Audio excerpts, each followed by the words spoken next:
Bismillahirrahmanirrahim. Assalamualaikum warahmatullahi wabarakatuh. Alhamdulillah nahmaduhu wa nasta'inuhu wa nastaghfiruh wa na'udzu billahi min shururi anfusina wa sayyi'ati a'malina. Man yahdihillahu fala mudilla lahu wa man yudlilhu fala hadiya lahu. Asyhadu an la ilaha illallah wahdahu la syarika lahu wa asyhadu anna Muhammadan 'abduhu wa rasuluhu wa safiyyuhu min khalqihi wa khaliluhu. أدى الأمانة وبلغ الرسالة ونصح الأمة وتركنا على المحجة البيضاء ليلها كنهارها لا يزيغ عنها إلا هالك. أما بعد, kita masuk ke halaman 87. Halaman 87 minal bayani anna hadhihi ummah ya'budul asnam. Keterangan bahwa sebagian di antara umat ini ada yang menyembah berhala. Jadi para hadirin sekalian, ini adalah mungkin kita sedikit refresh kembali. Ini adalah kitab Tauhid karangan Syekh Muhammad bin Abdul Wahhab At-Tamimi. Beliau adalah mujaddid, pembaharu zaman ini, karena beliau memurnikan tauhid, berusaha memurnikan tauhid dari berbagai macam khurafat dan segala sesuatu tatayur dan hal-hal yang berkenaan dengan kesyirikan, baik syirik besar maupun syirik kecil, di mana perhatian kita terhadap kesyirikan semakin di sini semakin melempem, padahal ini merupakan salah satu bahayanya dosa besar yang mengeluarkan seseorang dari agamanya.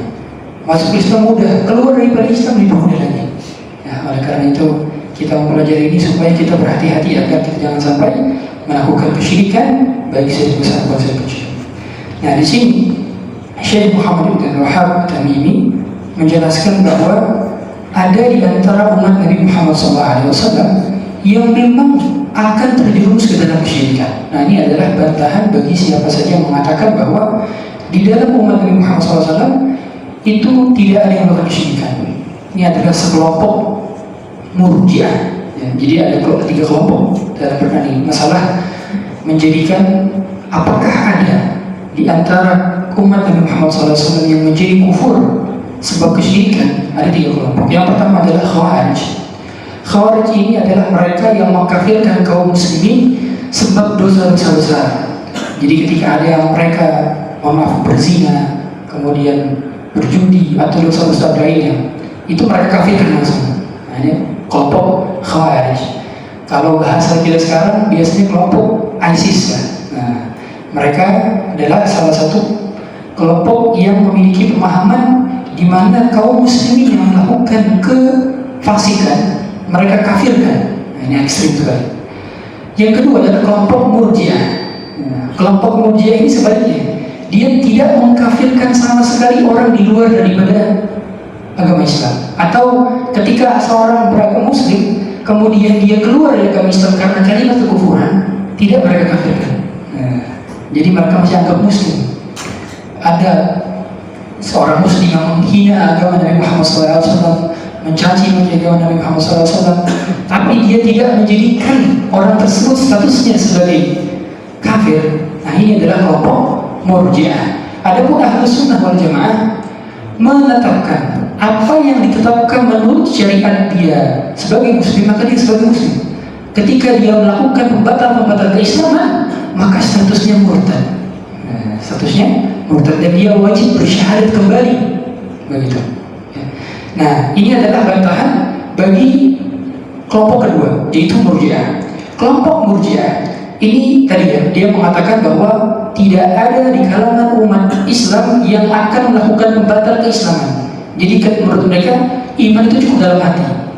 Jadi tidak perlu disampaikan dengan lisan, tidak perlu dilakukan dengan perbuatan. Padahal akidah Ahlus Sunnah wal Jamaah al-imanu al-i'tiqadu bil qalbi wal qawlu bil lisan wal 'amalu bil jawarih. Meyakini dalam hati, mengucapkan dengan lisan dan melakukan dengan perbuatan. Sedangkan Murji'ah hanya dalam hati saja. Mereka berdalil dengan hadis bahwa inna syaitana qad aysa 'alal muslimina fi jaziratil arab. Bahwa syaitan itu telah berputus asa bagi orang-orang yang sholat di Jazirah Arab, illa tahwisha fi qulubihim, kecuali mereka hanya membuat permusuhan saja. Jadi mereka berdalil dari sebuah hadis bahwa syaitan itu tidak akan pernah mengganggu kesyirikan kepada anak Bani Adam selama dia sholat. Al-musalli ini dibantah oleh Syekh Muhammad bin Wahab bahwa al-musalli di situ bukan seluruh orang yang sholat, tapi adalah orang yang sholat di zaman Nabi. Maksudnya adalah para sahabat. Artinya selain dari para sahabat memungkinkan untuk terjatuh ke dalam kesyirikan. Begitu kurang lebih. Ya. Makanya di sini beliau menjelaskan bahwa di kalangan umat ini ada orang-orang yang masih menyembah berhala, begitu ya. Nah, kita masuk ke dalam bahasan pertama. Alam tara lil ladzina utul nasiban minal kitab yu'minuna bil jibti wat taghut wa yaquluna lil ladzina kafaru haula'i ahda minal ladzina amanu sabila. Apakah kalian tidak perhatikan orang-orang yang diberi bagian dari Alkitab, yaitu Yahudi dan Nasrani, yu'minuna bil jibti wat taghut. Al-jibt, ya, al-jibt itu adalah sihir. Mereka mempercayai sihir, wat taghut dan setan. Jadi mereka meyakini, mereka mengamalkan sihir dan menyembah syaitan. Jadi ini ada dua, al-jibt wa taghut, sebagaimana ditafsirkan oleh Umar bin Khattab radhiyallahu anhu, makna daripada al-jibt wa taghut. Wa yaqulu alladziina kafaru haula'i ahda minal ladziina aamanu sabila. Dan mereka mengatakan kepada orang-orang kafir bahwa mereka itu lebih benar jalannya daripada orang-orang beriman. Jadi orang Yahudi itu mereka itu suka mentazkiyah diri sendiri. Mereka meyakini bahwa suku mereka lah suku terpilih, syu'abatullahi al-mukhtar. Mereka meyakini bahwa dunia diciptakan untuk suku Yahudi, sedangkan selain suku Yahudi itu adalah pelayannya suku Yahudi. Jadi mereka itu tahu hukum-hukum riba, itu mereka mengamalkan, mereka mengharapkan riba sesama mereka. Jadi kalau mereka bertransaksi antara Yahudi, mereka mengamalkan riba. Mereka nggak berbuat zalim sama sekali kepada suku Yahudi. Tapi begitu melakukan muamalah kepada selain daripada Yahudi, mereka makan riba, mereka mencuri, mereka merampok karena menurut mereka itu halal. Begitu bengisnya mereka ini, saking Allah laknat makanya gara-gara hal seperti ini. Makanya mereka selalu merasa lebih baik daripada suku-suku lainnya. Kita akan kita bahas bahwa mereka itu dulu pernah, ya, zaman dahulu itu diubah bentuknya menjadi kera dan babi. Waja'alnahum qiradatan khas, al-qiradatan wal khanazir wa 'abada at-taghut. Mereka diubah dari bentuk asalnya manusia menjadi kera dan babi gara-gara melanggar hukum Allah. Ya. Kemudian kita lihat hadis kedua, ayat kedua. Qul hal nunabbi'ukum bi syarrin min dzalika masubatan 'inda Allah man la'ana Allah wa ghadiba 'alayhi wa ja'ala minhum al-qiradata wal-khanazir wa 'abada at-taghut. Ayat kedua. Katakanlah, apakah akan aku beritahukan kepada orang-orang yang diburuk pembalasan dan mendapatkan laknat Allah? Wa ja'ala minhum al-qiradata wal-khanazir.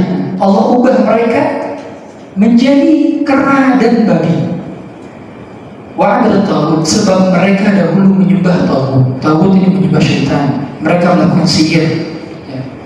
Nah, jadi apa penyebab orang Yahudi dahulu pernah dihukum Allah Subhanahu wa taala diubah menjadi kera dan babi? Jadi di zaman dahulu, sebagaimana diriwayatkan dalam sebuah hadis, bahwa orang Yahudi itu sudah diketahui semua bahwa syariat itu berat-berat. Syariat orang Yahudi itu berat-berat. Mereka itu dulu pernah, cara taubatnya itu adalah saling membunuh satu sama lain. Bayangkan Pak, cara taubatnya saling membunuh satu sama lain. Sehingga kalau nggak saling membunuh, itu belum diterima taubatnya. Jadi dulu ketika mereka sering membantah perintah Nabi Musa, itu mereka dahulu ada awan, ya. Jadi ada perintah untuk kalau mereka mau, kan waktu itu Nabi Musa sedang pergi menuju Allah, ya, ingin berbicara dengan Allah, ya, di gunung. Kemudian balik lagi udah 40 hari 40 malam melihat Bani Israel menyembah sapi, patung sapi. Bayangkan Pak, ya. Akhirnya mereka semua suruh bertaubat dengan cara saling bunuh satu sama lain. Kata para ulama yang antara kitab-kitab tafsir menjelaskan bahwa pada saat itu ada awan yang menutupi yang menutupi di atas mereka sehingga gelap sekali. Baru mereka saling membunuh satu sama lain demi taubatnya. Syariatnya berat sekali. Cara taubatnya begitu. Nah, karena mereka gila, Udah dikasih satu hukum nolak lagi, saat kasih satu hukum lagi berontak. Bahkan nabinya sendiri, siapa nabinya? Nabi Isa dibunuh. Siapa yang bunuh Nabi Isa? Orang Yahudi. Nabi Isa dibunuh orang Yahudi ya. Makanya Allah Subhanahu wa ta'ala kasih syariat yang berat. Nah, di antara syariat yang berat adalah mereka tidak boleh mancing di hari Sabtu. Tidak boleh mancing di hari Sabtu, tidak boleh paret ikan gitu ya. Nah, mereka ini cari akal Pak ya. Pada saat hari selain hari Sabtu itu ikannya nggak ada. Allah kasih ujian bagi mereka, ikannya nggak ada. Begitu hari Sabtu ikan tuh loncat-loncat. Ngelihatnya loncat-loncat, gimana coba? Mereka sama mereka diakalin Pak, hukum Allah diakalin. Dari Jumat malam mereka sudah pasang jaring, ya kan? Begitu hari Sabtu ikannya udah pada masuk, hari Minggu baru diambil sama mereka. Itu dicik mereka. Akhirnya karena mereka mengakali hukum Allah, Allah ubah Subhanahu wa ta'ala. Yang muda itu menjadi kera, yang tua menjadi babi. Waj'alnahum qiradatan wal khanazir. Begitu kisahnya. Ya, seperti yang diriwayatkan oleh para ulama tafsir. Kemudian ayat ketiga, qala alladziina ghalabu 'ala amrihim lanattakhidha 'alaihim masjida. Nah, ini berkenaan dengan surat Al-Kahfi, berkenaan dengan kisah Ashabul Kahfi. Ashabul Kahfi ada 7 orang, dan dia ada di zaman sebelum diutusnya Nabi Isa. Artinya pada saat itu memang mereka termasuk dalam Bani Israil ya. 7 orang, satunya adalah anjingnya. Warna minuhum kalbuhum. Anjing ini disebutkan Pak, karena saking dia berkumpul dengan orang-orang soleh, dia disebutkan dalam Quran yang sangat mulia Quran tersebut, karena bergaul dengan orang-orang yang soleh gitu. Sampai dia adalah salah satu hewan yang masuk surga. Nah, ini pada saat itu ketika kesyirikan sudah mulai menyebar ya. Pada saat itu setelah zamannya Nabi Sulaiman dan zaman Nabi Daud, pada saat itu mereka mulai kesyirikan mulai menyebar setelah kematian daripada Nabi tersebut.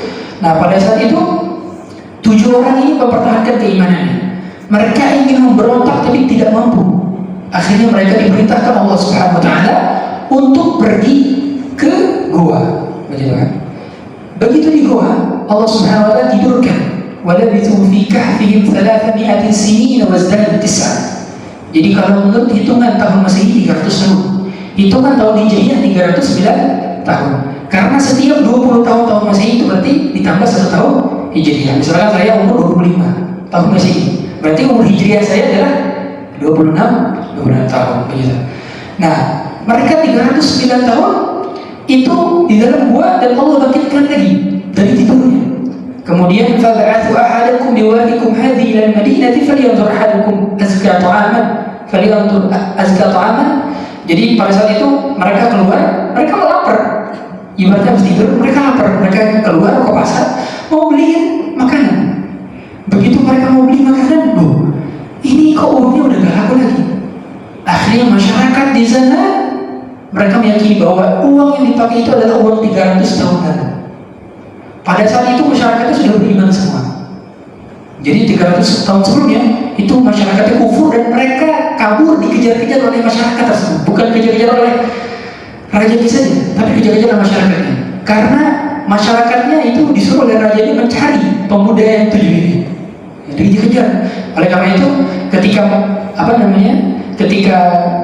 ditemukan mereka, fa'atharna 'alaihim, mereka ditemukan untuk tujuan apa? Supaya Allah meyakinkan kepada mereka bahwa hari pembalasan itu ada, hari kebangkitan itu ada. Sebagaimana mereka bisa ditidurkan 300 tahun lamanya kemudian dibangkitkan kembali, maka mudah bagi Allah mematikan atau menghidupkan orang yang mati, mematikan orang yang hidup. Sangat mudah bagi Allah, gitu kan?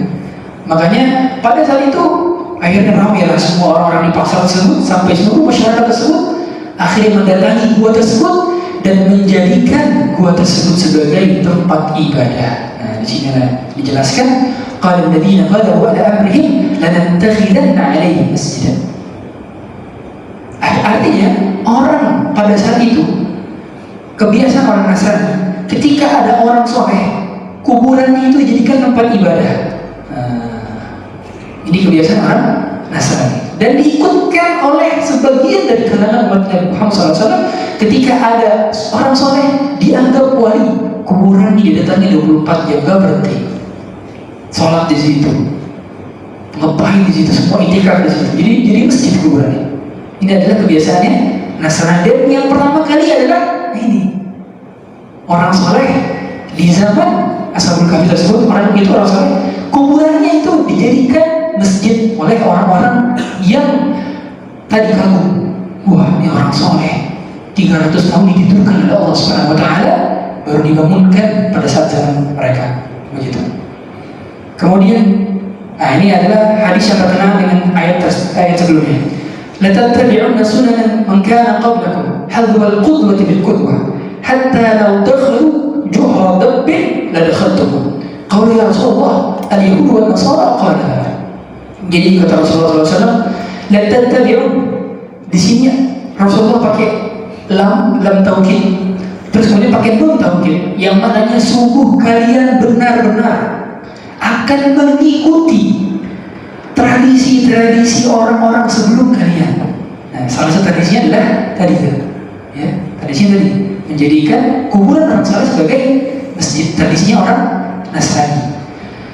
Hadwal qudwah bil qudwah, sejengkal demi sejengkal, tipis demi tipis. Ya. Hatta law dakhlu juhra dabbin la dakhaltum. Sampai kalau mereka masuk lubang dok, bukan biawak ya, dok beda dok sama biawak. Sampai kalau mereka masuk ke lubang dok, kalian pasti akan ikutin masuk ke lubang dok. Nah, para ulama berusaha untuk menggali faedah. Mengapa Rasulullah SAW mengkiaskan, menyamakan dengan lubang dok? Dok itu bentuknya seperti biawak, tapi dia itu hanya makan rumput. Sedangkan biawak itu makan tikus, ya. Apa hewan makan buah itu karnivora ya, karnivora. Makanya itu haram biawak. Adapun dog itu hanya makan rumput dan dia halal begitu kan. Nah, lubang dog itu punya 3 ciri. Yang pertama, dia itu jalannya belok-belok, Pak. Jadi untuk masuk itu susah, kecil dan belok-belok, berkelok-kelok. Yang kedua, lubang dog itu buntu jalannya, sehingga dia pintu masuk dan pintu keluar itu sama. Nggak ada pintu masuk keluar, nggak ada, buntu jalannya. Dan yang ketiga itu kotor, lubang dog itu kotor. Nah, di sini Rasulullah berusaha untuk menyamakan. Seandainya mereka kaum Yahudi dan Nasrani masuk ke lubang dog yang berkelok-kelok, kemudian kotor dan jalannya buntu, pasti dari kalangan umatnya Nabi Muhammad ada yang ikutin. Contoh kita lihat sekarang, orang Yahudi dan Nasrani, orang Barat sana, mereka itu buat apa aja yang nggak masuk akal gitu nih. Contoh, kalau kita lihat, mereka akan lihat mungkin banyak konten-konten YouTube mereka buat, misalkan hubungan seks di pinggir jalan, atau ada seks party di pantai. Itu mereka sudah nggak masuk akal, melakukan hal-hal yang nggak masuk akal di fitrah manusia. Tujuannya apa? Tujuannya mencari kebahagiaan, tapi Allah tidak memberikan kebahagiaan itu di hati mereka. Jadi Allah sudah cabut kebahagiaan di hati mereka, sehingga mereka mencari kebahagiaan dari hal-hal di luar fantasi mereka. Dan di antara umat Islam ada yang nonton dan ada yang ikutin. Itu bahaya. Apalagi di zaman sekarang, kita bisa nonton apapun dengan jari-jari kita. Ya. Oleh karena itu, budaya apapun, LGBT kan, itu sekarang kalau kita lihat, orang sudah berani berekspos hubungan LGBT di mana-mana di sosial media. Dan yang nonton umat Muslim. Bagaimana anak kita yang nonton di bawah? Bayangkan. Bahkan stiker-stiker, kalau kita lihat stiker di WhatsApp, itu sudah ada laki-laki berperut besar, laki-laki hamil di stiker WhatsApp itu, Pak. Jadi luar biasa bahayanya sekarang. Nah, Rasulullah sudah menjelaskan 14 abad yang lalu bahwa di antara umat Islam akan ada yang niru-niru fashion mereka, lifestyle mereka, diikutin segala macam bentuk westernisasi, tapi malu dengan adat dan tradisi yang dibawa oleh Nabi Muhammad SAW. Malu mereka, malu pakai jenggot, malu pakai celana di atas kaki, malu pakai baju koko, malu tradisi tradisi Nabi Muhammad, sedangkan tradisi-tradisi lain mereka tak malu. Ini bahaya generasi kita. Maka kita wajib bangga dengan sunnah Nabi Muhammad SAW. Kemudian ditanyakan kepada para sahabat bertanya, "Qul ya Rasulullah, al-Yahud wa Nasara, apakah yang kami akan ikuti itu adalah orang Yahudi dan Nasara?" Kata Rasulullah, "Faman, lalu siapa lagi?" Ya mereka. Nah, kata para ulama, di antaranya adalah bahwa umat, sebagian umat Nabi Muhammad SAW itu akan mengikuti budaya, tradisi, agama, akidah orang-orang yang Yahudi dan Nasrani sebagian.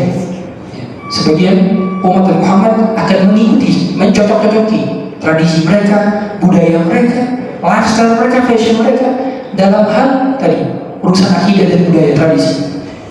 Adapun dalam hal politik dan hukum, mereka akan cenderung mengikuti hukum Persia dan Romawi. Oleh karena itu kita lihat trias politika, demokrasi itu hasil daripada apa? Hasil daripada hukum Persia dan Romawi. Tapi secara adat mereka, kebiasaan mereka mulai mencocok-cocoki kebiasaan orang Yahudi dan Nasrani. Nah, kemudian kita masuk ke hadis yang ketiga. Hadis selanjutnya, Inna azza wa jalla fara'aitu masyariqaha wa magharibaha. Sungguhnya Allah telah membentangkan bumi kepadaku, kata Nabi Muhammad SAW, sehingga aku dapat melihat belahan bumi timur dan belahan bumi barat. Wa inna ummati sayablugu mulkaha ma zuyyina minha. Jadi umat Nabi Muhammad SAW, Nabi SAW katakan pada saat umat itu tersebar baru di Madinah dan Mekah doang, bayangkan Pak. Jadi sudah yakin bahwa nanti umat Nabi Muhammad SAW akan tersebar ke penjuru timur dan penjuru barat. Ya. Wa'utitu al-kanzain, dan aku akan diberi dua kekuasaan, yaitu perbendaharaan kanzain al-ahmar wal abyad. Ahmar itu adalah Romawi, Persia. Abyad adalah Romawi. Jadi pada saat itu Nabi SAW mengatakan bahwa umat Islam akan menguasai Romawi dan Persia. Wa inni sa'altu rabbi li ummati an la yuhlikaha bi sanatin 'amah. Jadi Nabi Muhammad meminta kepada Allah Subhanahu wa taala agar umatnya tidak akan dibinasakan dengan kelaparan. Jadi umat-umat terdahulu itu ketika dibinasakan semuanya habis, hangus. Artinya gak ada yang tersisa. Makanya umat Nabi Muhammad SAW ketika diterima bencana, gak semua umat langsung wafat. Beda dengan umat Nabi Lut. Umat Nabi Lut itu begitu ditimpa batu dan ada keturunannya. Beda dengan umat Nabi Muhammad. Ketika di sebagian sisi mereka kelaparan atau terkena pacaklik, daerah lainnya enggak. Artinya tidak mutlak. Nah, Allah Subhanahu wa taala memberikan kekhususan. Ketika Allah menghukum kepada sebagian dari umat Islam, enggak semuanya kena. Berbeda dengan umat-umat terdahulu. Ketika ada segolongan yang berbuat kemaksiatan keburukan kepada Allah, semuanya kena. Nah, ini umat pesan umat Nabi Muhammad SAW. Wasiat apa namanya? Sebab salah satu sebabnya dari doa beliau kepada Allah Subhanahu wa taala. Wa an la yusallitu alaihim 'aduwan min siwa anfusihim. Nabi SAW berdoa supaya umat ini tidak dihancurkan, dibinasakan dengan umat lain.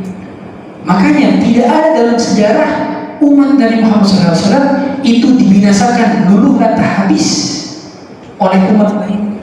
Nabi Muhammad SAW oleh Yahudi dan Nasrani, tidak pernah ada ceritanya. Begitu sampai hari kiamat nanti. Lalu kata para ulama, apa yang akan menyebabkan umat ini hancur? Adalah diri mereka sendiri. Perpecahan, perbedaan atas dasar akidah dan tauhid. Mereka bermudah-mudahan dalam kesyirikan, dan itu yang akan menghancurkan mereka. Itulah. Jadi faktor penghancur umat ini presentasinya itu lebih besar dari internal dibandingkan eksternal. Karena di sini Nabi udah berdoa bahwa umat kita nggak akan hancur kecuali dari dalam internal. Nah, makanya beda dengan Bani Israil. Bani Israil sudah dibantai berapa kali, Pak? Sejak zamannya Nabi Sulaiman dibunuh, Pak, sampai 1945 gitu ya. Mereka dibantai oleh Adolf Hitler. Sebelumnya sudah dibantai-bantai lagi, Pak, oleh kerajaan Romawi, Persia, sudah dibantai-bantai, ya. Dan mereka pindah-pindah tempatnya. Adapun umat Nabi Muhammad SAW tidak. Fayastati'u baydatahum wa inna rabbi qala ya Muhammad idza qadaitu qada'an fa innahu la yurad wa inni a'taytuka li ummati an la ahlikahum sanatan 'amah wa an la usallitahum 'alayhim aduwan min siwa anfusihim.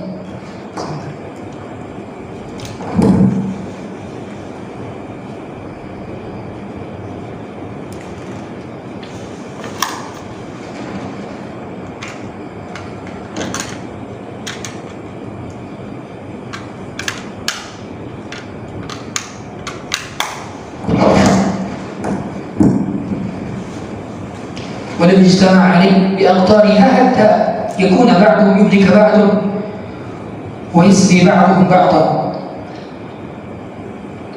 Jadi intinya adalah mereka tidak akan terhancurkan oleh faktor eksternal, tapi faktor internal itu sendiri. Kemudian Nabi SAW menambahkan, wa innama akhafu ala ummati al-a'immatal mudillin. Sungguhnya yang paling aku takutkan adalah imam-imam yang menyesatkan. Nah, di sini para ulama menjelaskan bahwa ada dua imam maksudnya. Yang pertama adalah penguasa yang zalim, yang mereka menghalalkan segala cara untuk menzalimi rakyatnya. Dan yang kedua adalah dai-dai menyeru kepada kesesatan, kepada khurafat, kepada kesyirikan. Ya, dai-dai yang tampaknya mereka menyeru kepada agama Islam, tapi mereka menjual jimat. Mereka menyeru kepada kesyirikan.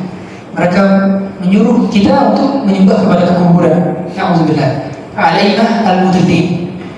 Wa idza waqa'a 'alaihim as-sayf lam yurfa' ila yaumil qiyamah. Apabila telah diangkatnya pedang, maka pedang itu tidak akan diturunkan sampai hari kiamat. Wa la taqumu as-sa'ah hatta yalhaqa hayyun min ummati bil musyrikin. Tidak akan datang hari kiamat sampai sebelum ada satu kaum yang musyrik dari kalangan umatku yang menyembah berhala. Artinya jelas sudah bahwa di kalangan umat Muhammad SAW ada yang melakukan kesyirikan. Wa hatta ta'budu fi'atun min ummati al-awthan. Ada juga sekelompok yang menyembah awthan. Ada awthan, ada asnam. Kalau awthan itu seluruh macam berhala, batu-batuan, pohonan, kuburan. Kalau asnam itu berhala yang jenisnya patung saja. Begitu. Wa innahu sayakunu fi ummati kadzdzabuna thalathun. Dan nanti umatku akan ada pendusta yang berjumlah 30 orang. Nah, jadi di sini maksudnya adalah kata ulama adalah orang yang mengaku sebagai nabi. Ya. Nah, thalathun di sini ini bukan pembatasan.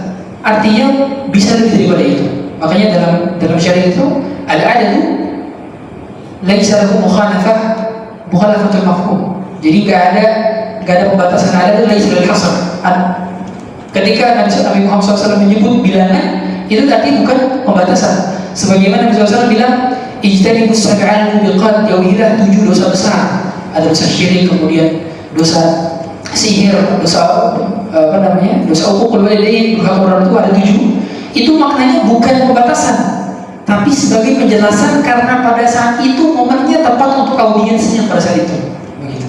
Makanya di sisi lain ketika ditanya apa itu dosa besar, Nabi SAW jawab beda lagi. Ya, gitu ya. Nah, di sini kata para ulama, yang 30 adalah yang pengikutnya paling banyak. Jadi dari zaman Nabi Muhammad SAW sudah ada Nabi Muhammad, yang tadi Musailamah al-Kadzdzab, kemudian Tulaihah bin Sajjah, ya, dia adalah salah satu nabi palsu yang kemudian taubat dan masuk Islam lagi. Ya. Jadi nabi palsu itu hukumnya adalah dipenggal lehernya. Kalau ada nabi palsu dipenggal lehernya. Sampai zaman sekarang udah banyak nabi palsu. Tapi yang paling banyak pengikutnya yang disebutkan ada 30. Allah alam siapa saja. Termasuk di antara adalah Mirza Ghulam Ahmadiyah. Nah, itu paling banyak juga pengikutnya. Ya, kalau kita lihat di India itu banyak pengikutnya, pengikut Mirza Ghulam Ahmad, dan termasuk dari nabi palsu. Kulluhum yaz'amu annahum nabi. Mereka semua mengaku bahwa mereka itu nabi. Wa ana khatamun nabiyyin la nabiyya ba'di. Saya adalah nabi terakhir, tidak ada nabi selain saya. Law kana Musa hayyan lattabi'uni. Kalau seandainya Nabi Musa saja hidup di zamanku, maka dia pasti akan menjadi umatku. Mengapa kok bisa begitu? Saking utamanya umat Nabi Muhammad SAW. Kita ini akan dihisab duluan dan akan masuk surga duluan kalau seandainya kita masuk surga. Semoga masuk surga. Selain umat Nabi Muhammad SAW masuk surganya belakangan.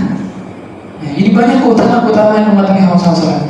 Kemudian di antara syariatnya, kita tidak meninggalkan syariat yang berat-berat. Syariat kita mudah-mudah, bayangkan. Salat hanya 5 kali sehari, puasa di bulan Ramadan, ada sahurnya. Umat terdahulu nggak ada sahur puasanya, Pak. Nggak ada sahur. Mereka begitu maghrib makan, azan isya nggak boleh makan lagi, sampai ketemu maghrib besoknya lagi. Berat gak? Berat. Syariat umat Nabi Muhammad syariatnya mudah, begitu kan? Sudah syariatnya mudah, umurnya pendek-pendek, pahalanya besar-besar, banyak-banyak.